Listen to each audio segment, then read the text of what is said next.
I seen a video of the Studio Ghibli's owner. I can't remember his name. That's a shame. I want to know his name. He said something like his mission is to show children to live their lives, or to show children that they can live their lives. And I just thought, wow. I didn't even know that was his intention, but I mean, when I first watched his movie, Spirited Away, when I must have been 12 years old. We watched it in school, and it was just mind-blowing. It was like the first ever Studio Ghibli film I've ever seen, and it was just, as a child, just so interesting. I'd never seen anything like that in my life apart from Dragon Ball Z, which I obviously also loved. But that's nothing like a Studio Ghibli film. It was just so magical, so kind of creepy, but also beautiful. It's like, how can you mix creepy and beautiful in the same scene? It's just crazy. So it was just magical, and it did inspire me to live. And I hope that through these documentation style videos, it inspires you to fully live your life too. So let's trace things back. I did just wake up, by the way, in case you're wondering why I'm so nonchalant right now. Throughout life, I've always wanted to be an actor, a stunt actor, a musician. I wanted to travel the world and be a photographer. That was in my Tumblr days, and I was about 15, where I used to scroll Tumblr and just see all these amazing pictures. And I was like, and I love photography. I was like, I want to do this. Where do you even go to take this photo? Like, where are people? It was crazy. That was a huge inspiration. And then I kind of went through this depression when I was, my mum died when I was 10. And I was already a very angry kid. This is the crazy thing. I was already angry. I used to blame a lot of my anger on my mum dying. But weirdly, when I look back, I was already like that. And I remember getting into a fight in school one day, and there was like blood on my shirt. The guy punched me in the nose, and there was like blood on me. And I remember thinking, like, my mum's picking me up from school early. I got blood on me. Maybe she's going to give me some attention. And I get into the car, and she's just probably pissed off because she had to leave work early and she didn't want to. And she just didn't even acknowledge the fact that I had blood on me, what happened, and anything like that. So yeah, that was like, that's just a taste of what my childhood was like from the negative point of view. The positive side of it that I remember is running into my mum's bedroom every morning, and I made a song about this, actually. It's on my YouTube. I run into her bedroom every morning, every weekend, and it just felt like the world was my oyster. It was like running into her room. What are we going to do today, Mum? And it was like, she was just like, it was just open to anything. We could have done, I just felt like we could have gone to Africa on a safari that day, or, you know what I mean? Like, it was just this sense of pure joy and excitement every weekend, every Saturday morning. So yeah, that was also the other side of my childhood, just adventure and fun. But when she died, I got kind of unconsciously depressed. Ended up then in my later teens becoming really depressed. Went through this kind of depressing spiritual awakening process. I'm not going to give too much on that right now. There's another video on that if you wanted to check that out. And then ended up kind of like going on this search around Asia. I wanted to find a teacher. I had this awakening. I needed to ground myself. I was kind of confused and didn't know how to ground that experience at all. Inevitably found my teacher, and then, things happened. And then I was hosting meditations one day, and I met someone who completely changed the course of my life. She kind of mentored me, and was just, she was a creative genius in all honesty, and she inspired in me the deepest, most creative source.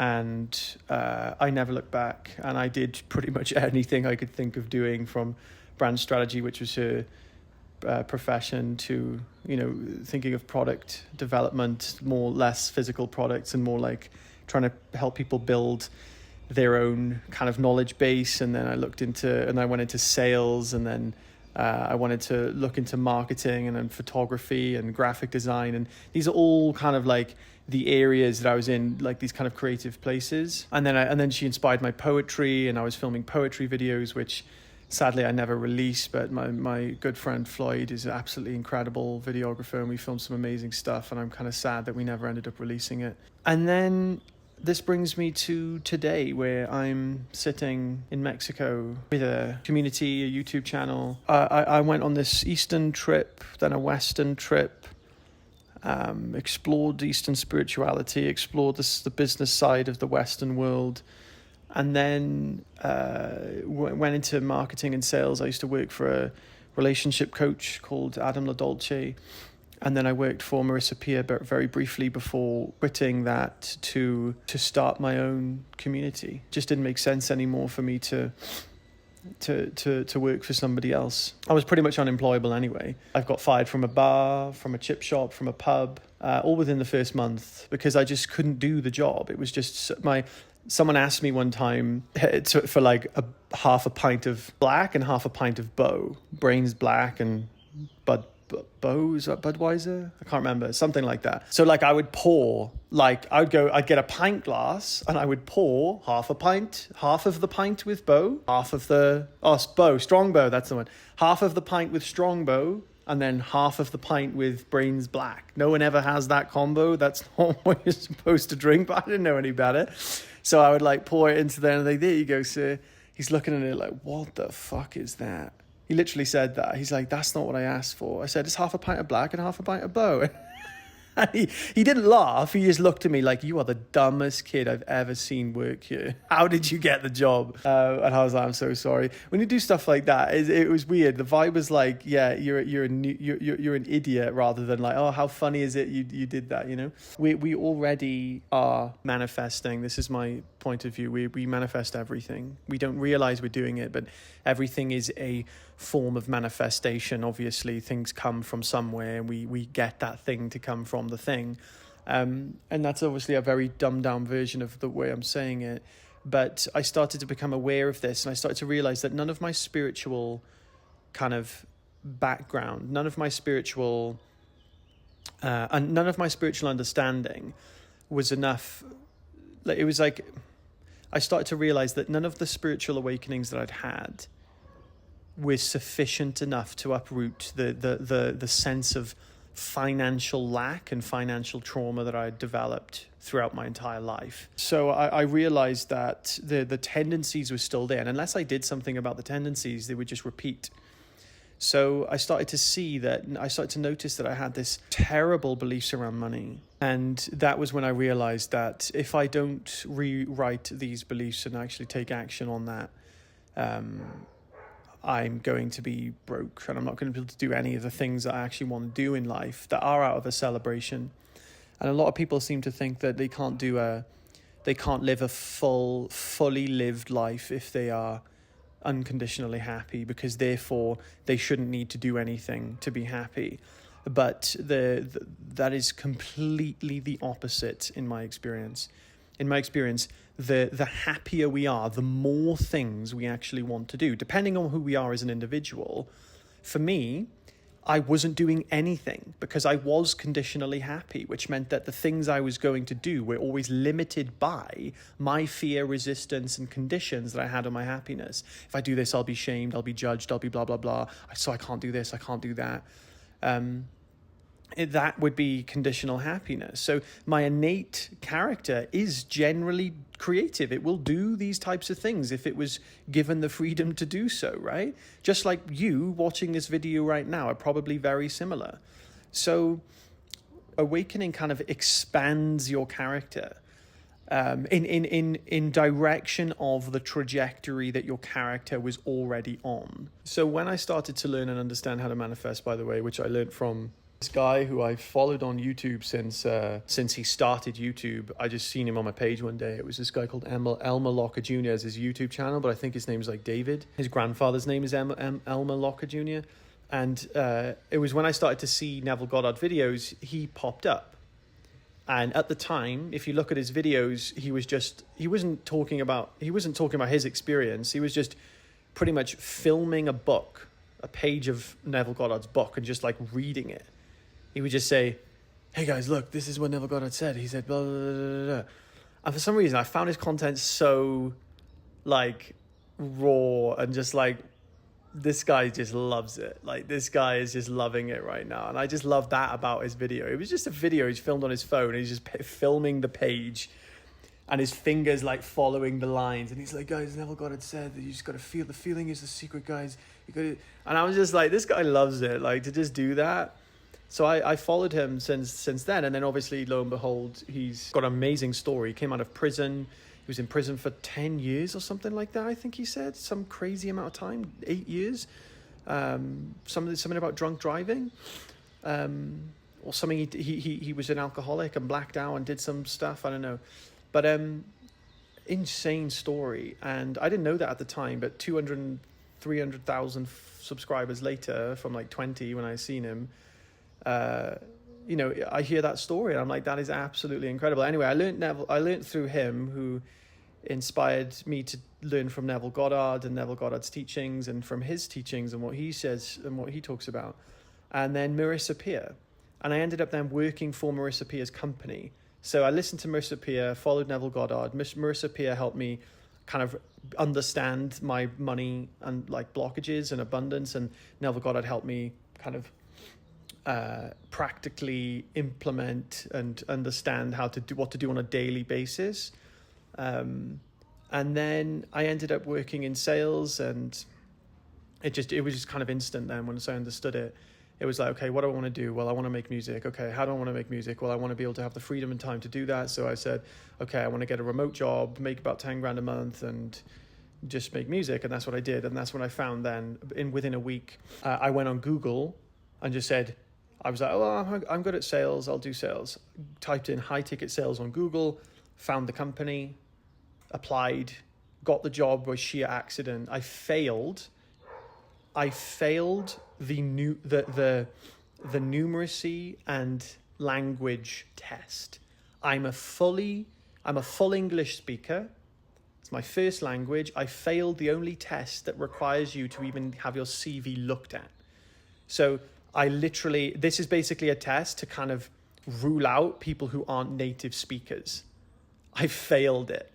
And the number one. So basically my test was like, this guy's a dumb idiot. Don't look at his CV. It's a waste of time.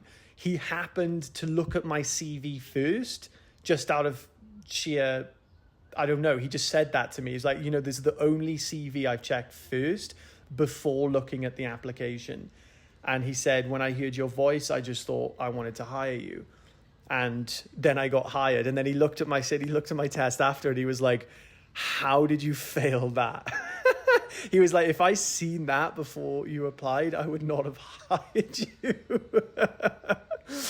So I got that job. I worked there for about 6 to 8 months.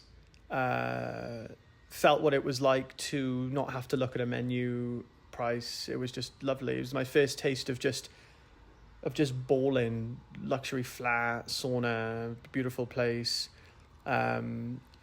Just being able to spend whatever money I wanted, buy whatever I wanted, spend money on whoever I wanted, take my friends out for food. And it's not that much money. Like, in all honesty, the money I was making with Love Strategies, it wasn't that much. It's a lot, but it was not much money. I don't see it in the same way anymore. So anyway, it was a beautiful experience. And then I realized that the thing I was then doing, I was spending too much time on the job and not enough time on the music. And I realized that started to feel incoherent to me. I didn't want to do that anymore. So I left that company, left my flat, and I realized that I deserved to do something that I truly loved doing. And I didn't truly love doing that. It was fun while it lasted. Then it got really unfun. And I felt this yearning to do something else.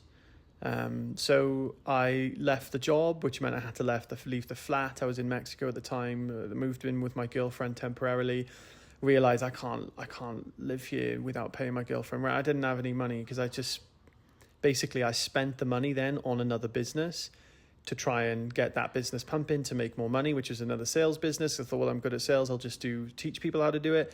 Then felt a little bit out of alignment again when I come up with that. I was like, well, I need to do something to make money. What is it going to be? And then I just thought, well, I'm not going to try and create something specific. I'm just going to create a feeling of what I would love to be doing. And I just imagined the feeling without the visualization of it. And eventually came home, had no money, sold everything. And this is what I've learned, is that if what you're doing is very different to the thing you want to do, you've got to go through a very big change of reality to get there. Like if I was for example, I was working in the sales company to doing what I'm doing now, running YouTube and the communities, the difference between those two things meant I had to kind of restart my life. So I had to go home, I had to resell everything. Then I took out credit cards, and then I realized, okay, this is an opportunity. I could do meditations, I could start a community, and I can share what I really love, which is everything that I'm sharing right now on my YouTube. I found it the funnest thing I could possibly do. It was the most effortless thing to me. So I started to think, well, if it is the funnest thing I can think of doing, it should be the thing I should be doing. And then I thought, well, how am I going to do it? And then all of a sudden I seen an ad for school, and I felt the urge to start school, but I was like, okay, but school is like $99 a month. I've got like no money, because no one's going to know you. No one's going to want to pay you for anything because they just think you're an idiot. And so you've got to give everything away for free. I was like, okay, give everything away for free. Can I live off that? No. But I was like, but I just felt the urge to do it. So I just did it. I started the community, and then someone wanted to pay me, and another person wanted to pay me, and another person. And then all of a sudden I had 1,000 people in the community, 6,000 people on YouTube. And so I've been living off this now since I started it. So basically, in a nutshell, I took out 2 credit cards, sold everything, and then lived off the credit cards and the things I was selling while I was building the income of the business. The business kind of got an income. I could start chipping away the credit cards again. And now everything is almost paid, pretty much. Everything's almost paid. I've still got a couple of months left to pay it off, which I'll do easily. I've been taking a little break off YouTube now. And that's basically the story. So this is kind of the start of this. I just wanted to show you a little bit of a taste of like what I've been doing so far. Just a brief summary. It's not very brief though. So the message of this video, if anything, is to create an orbit of your life. In the center of the orbit, it should be the funnest thing you can think of doing. And that should be the thing that you prioritize on the highest level, the funnest thing you can think of doing. And when you prioritize what is actually at the source of your orbit, because even if you don't, let's just say that it is the funnest thing you can think of doing, but you weren't aware of it, you will accidentally prioritize something else and put that as your main center of orbit. But life will become incoherent if you put something else that isn't the center of your orbit. Should always be the thing that is the most fun to you, the funnest thing you can think of doing on an ultimate level. Sometimes the funnest thing I can think of doing is going and playing a card game. Sometimes the funnest thing I think of doing is going and playing basketball. Obviously, we're not talking about what's the funnest thing I can think of doing in the moment. It's like a grander, like, okay, but what is the thing I want to do every single day? You know, what is the thing the funnest thing I can think of doing every day? That should be the center of the orbit. For me, at one point was music. Then it wasn't music, and it was this. And this and music will always be what it is. Creativity is the center of my orbit. You see, so if you then most people don't prioritize. Say if creativity is the center of your orbit, they don't prioritize it, and they put it somewhere else. And then what happens is, regardless of where you put your orbit, that is the sun. So if you try and put the sun somewhere other than the center of the orbit, you will just have incoherency between all the other planets in your orbit, your job, your wife, your kids, your whatever it is. They're all parts of your orbit. But the center of your orbit is always going to be the thing that is actually causing the gravity in your life, the thing you will always gravitate to. And if you're not gravitating to it, even though it is the funnest thing, you're going to feel that. I can guarantee you will feel this sense of, this is not the thing I want to be doing. And that won't be, I should be unconditional. No, that term's a load of nonsense. You can't apply it here. Because if you were unconditionally happy, you would unapologetically put the center of your orbit. You would go, this is what I want to do because I am unconditionally happy. Nothing is going to stop me going there. And then you will just go there, and then everything will be in harmony in your life, coherent in your life. But you have to first find what is the center of your orbit, the funnest thing you could think of doing every day, put it in the center of your orbit. Then you will do whatever it takes to make that the thing. You will work for the company you didn't want to work for. You will do the things that you didn't think you would wanted to do. You will want to do them now. You see? Because it is the center of your orbit. So everything is going to be a devotion to that thing. So find that center, devote yourself to it. And if you're unconditionally happy, nothing will stop you from doing that. If you're conditionally happy, but there's fears and doubts, and what if it fails, and what if this fails, and what if that doesn't happen, and what if someone thinks this and someone thinks that, you won't do it. So don't see that, wanting this thing is a lack of my expression of unconditional happiness. No, it's an expression of your unconditional happiness. So prioritize the most fun thing you can think of doing, because only a miserable person would avoid doing the funnest thing they can think of doing. That is what miserable people do. They don't do things that are fun. Why? I don't know. It's the craziest thing to me. Why would you not do what you want? So I hope this video has left at least a taste of some passion and some inspiration for you to move forward and to do that thing that you're enjoying, to do that thing and to find that center of your orbit. Have an amazing day, guys. Take care. Bye.